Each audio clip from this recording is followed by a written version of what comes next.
सिंध में पानी जे खोट खिलाफ़ पीटीआई समाजी तंज़ीम स्टेप फाउंडेशन ऐं आबादगारनि पारां सखर में अलॻि अलॻि एहतजाज कया विया। पीटीआई जे वर्करनि ज़िले सदर ज़हीर बाबर, अब्दुल सत्तार चाचड़ ऐं ॿियनि जी अॻवाणी में इंसाफ़ हाउस खां सखर बैराज ताईं रैली कढी। रैली में शरीक वर्करनि पार्टी जा झंडा खणी सख़्त नारेबाज़ी कई। उन मौक़े ते अॻवाणनि ॻाल्हाईंदे चयो आहे त सिंध में ज़रई पाणी जी खोट जे ज़िम्मेवार इम्पोर्टेड हुकूमत आहे। उन्हनि चयो त पाणी जी खोट सबबि फसल शदीद मुतासिर थी रहा आहिनि ऐं आबादगारनि खे फसल जी पोखाई लाइ बर वक़्ति पाणी फराहम न कयो वियो त वॾो मुआशी नुक़सान थींदो। जॾहिं त बबरलो बाईपास ते समाजी तंज़ीम Step Foundation chairperson madam Shaista Khoso ji अॻवाणी में आबादगारनि हथनि में प्ले कार्ड खणी एहतजाजी मुज़ाहिरो करे धरणो हयो।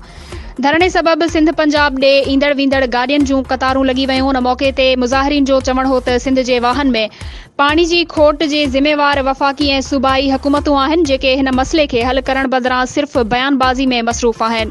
हुननि चयो त वफ़ाक़ी ऐं सूबाई हुकूमतनि जो इहो रवैयो सिंध जी ज़राइत सां दुश्मनी आहे। मुज़ाहिरीन अपील कंदे चयो आहे त फौरी तौर वाहन में पाणी ॾिनो वञे।